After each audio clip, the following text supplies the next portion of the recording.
Okay, so this is a carry on from the previous video about melting into the floor. You need to understand that video before you do this one, so go and watch that one and try it out a bit if you haven't yet. But we're going to set up in the exact same way. So I'll just get myself nicely oriented with the camera here. And I'm going to first start by doing the drill from the first video. I'm going to open and spread and release a bunch until I feel like I've got a nice open back that's melting nicely into the ground. From here, I'm going to start to drag one leg along the ground. The first cue is to lift the knee straight to the ceiling.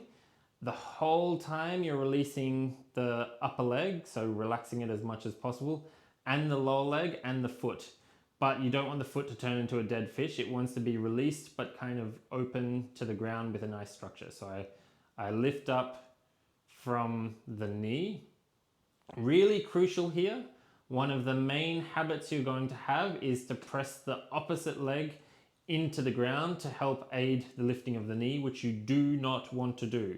You want to be perpetually releasing this opposite leg, and the lift here only comes from a light intent to drag the kneecap to the ceiling. And if the weight is pouring down here, you'll feel an activation in the deep quad and maybe through the center to achieve this. The foot only wants to come off the ground to the degree that it's brushing the ground. I can still feel the ground. I'm just hovering like I can fit a credit card under my foot maximum. And then keeping this feeling, I'm going to extend the foot along the ground and bring the toe up to the sky, the big toes or all 5 toes, and just relax the leg into the lengthened position. And here it's as if all 5 of my toes are extended into the sky. I'll just shuffle this way a little bit so you can see. All 5 are extended into the sky. I'm not letting the foot flop into a turn out or a turn in, depending on what your tendency is. I'm not letting the foot flop at all.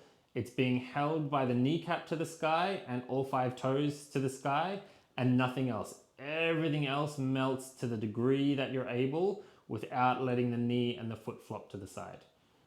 At the same time, I want to make sure my whole back stays in contact with the ground the entire time. So I don't want to be doing this where there's a space in my back. I really want to keep this idea of opening and releasing the back into the ground like we were doing in the other video. It's doing that the entire time, so I should never lose contact with the back and the ground here. Then I want to either reverse it, and this part is totally, you want to mix it up and play with all the possibilities. But first I'm going to reverse this leg by lifting the kneecap towards the sky by my invisible string, hovering the foot, draining the weight into the quad, and then brushing it back until it's in the position. Once it's in position, I release all the weight through the lower foot into the ground, letting the foot spread out and drain the weight down through the ground. Then I'm going to do the same with the other side. I'm going to lift the kneecap straight towards the sky while releasing all the weight down into the quad until the foot's hovering. I'm going to brush the foot along the ground, bringing the toes up to the sky, the kneecap still facing towards the sky, and I just go as long as I can, and then I hang out there, releasing as much as possible with my 2 points. I don't want to lose the contact with the back, and I don't want the foot or the knee to flop to the side. They're always facing the ceiling. Other than that, I'm relaxing as much as humanly possible. I'm releasing as much tension as possible as long as I don't violate those 2 conditions. The other leg, of course, is just keep maintaining that idea of being balanced at the kneecap, releasing into the hip and into the foot. Then I reverse it in the same way. I pull the kneecap up. I usually want to do this pretty slowly just to make sure that I'm releasing properly the entire time. Once it's back in the ground, I release it completely into the ground. So if I do this in fast forward, you don't want to train like this, but you do want to just understand the drill. So if I do this in fast forward, imagine I'm doing it at the pace I just showed. I can play with going out and in with either leg. And I can play with going out, in whatever order I want, you know. It can be the same leg that comes back, it could be an opposite leg, you know, here and here, it doesn't really matter. I just want to explore all the possibilities with no particular order to any of this stuff. Once I've got the legs down, I also want to try the same thing with the arms. How can I lift the fingernails out of the ground? Like there's little strings drawing my fingernails up to the sky, and the whole time the arm is releasing down into the shoulder, into the body. And I can do one arm at a time. As soon as I pass this position, I'm going to start falling. So it's going to be like I'm dropping my arm now. And it's really crucial here, let me just adjust my shirt. It's really crucial here that as I drop the arm overhead, I don't let the chest come up off the ground like this. The chest stays glued. The arm is perpetually releasing down through the shoulder, so I won't end up like this either. It's connected in the shoulder socket there, and then I just let it release back as far as I can. If it's hovering off the ground, that's fine. You just hold it there for a moment. You can keep opening and releasing. If you have the mobility to let it go all the way into the ground, that's also fine, so long as the back doesn't come off the ground. You shouldn't see this happening. You see the ribs lift the back off the ground. So the back's in contact with the ground the whole time. To go back, it's just reversing. I take the fingernails to the sky again. I'm releasing the arm the whole time.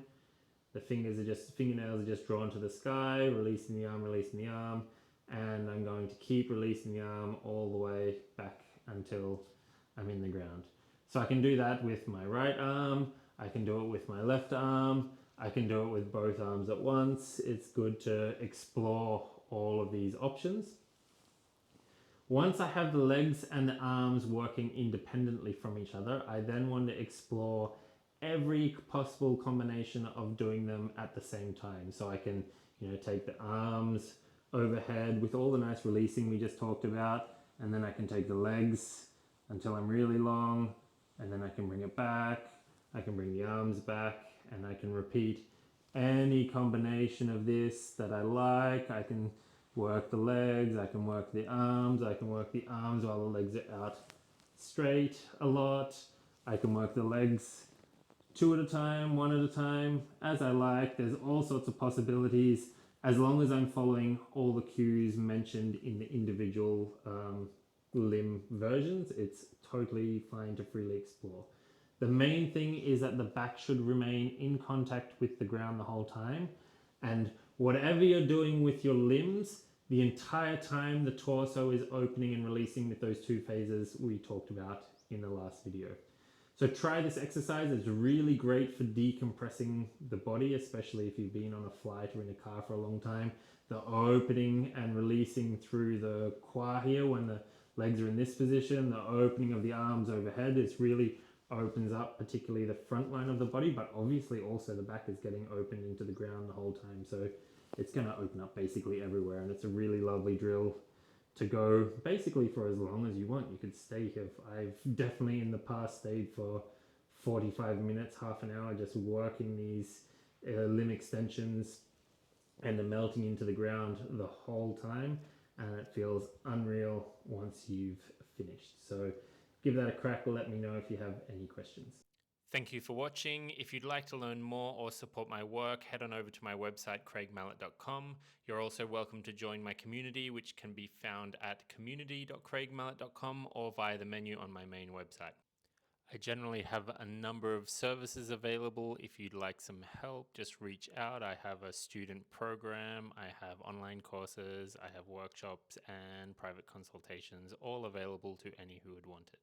As always, to appease the algorithm gods, please feel free to like, comment, subscribe, and/or share.